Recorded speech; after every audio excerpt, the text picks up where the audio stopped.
yes, y'all. You don't stop. Let's smurf it up. You see, it's time to rock. Yes, y'all. You don't quit. If you were looking for a party, this is it. Wake up, Smurfs! I think I found the cure. But to test it, we must catch a purple Smurf. It will be dangerous. Are there any volunteers? Hey everybody, it's your good friend Purple Smurf with another trip under the mushroom cap. Today I want to talk about Clark Ashton Smith. He's a writer, a painter, a sculptor, and it's his work that my comic, Tales of Zero, is based on. So let's call him, for the sake of this little discussion, the California Lovecraft. Okay, picture Lovecraft. He's this tall, gaunt, pale, gangly guy knocking about the streets of Providence, Rhode Island, shuffling down the rainy, dark, twisted cobblestone lanes. He practically looks like a character from Edgar Allan Poe. Now picture, if you will, if there was a California Lovecraft. A Lovecraft who spent more time outside in green rolling hills and pasture lands. A Lovecraft who was frequenting the Bay Area, Mount Shasta. The outdoorsy Lovecraft, if you will. Well, that's, my friend, is Clark Ashton Smith. He's just an incredible writer. His visionary powers, his powers to take you from the seat you're sitting in to some otherworldly realm, are equal to, if not in times, surpassing Lovecraft. And part of the reason I say that is the variety of scenes that Smith can bring you to, where Lovecraft leaves off and says, I stared into an abyss too horrible to describe.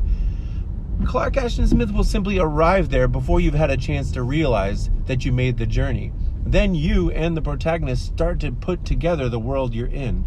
And if you've never read anything by Smith, I would like to recommend one for you. A story for all you Lovecraftianados. If you're a huge Lovecraft fan, you've read them all, you love The Shadow Out of Time, like most of us do, I'm going to give you a recommendation.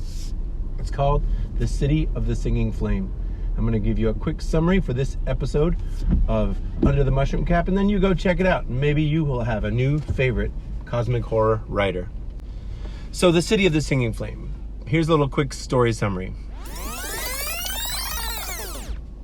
Remember all those Lovecraft stories, like In the Vault, or The Statement of Randolph Carter, or The Hound? And it's basically, there's two guys, they make an agreement to get together and go to some dank cyclopean moss-covered vault in the middle of the night on a certain day of the year, and in the dark Stygian depths they encounter something horrendous. That's a very typical Lovecraftian setup. Listen to the California Lovecraft. A writer and his two writer friends go camping in the California mountains in the bright sunlight.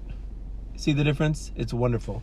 So in the bright sunlight they go camping, and then they notice that certain stubby rocks look like they could be the columns of a strange antediluvian civilization. You see, the California Lovecraft. Isn't this great? It happens in the daylight instead of in the dark Stygian nights of a bayou or Providence graveyard.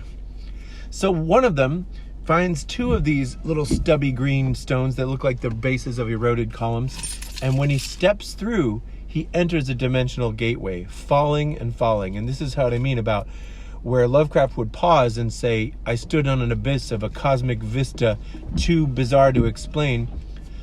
Smith just puts you in the first-person narrator's shoes and has you fall through that dimensional gateway himself.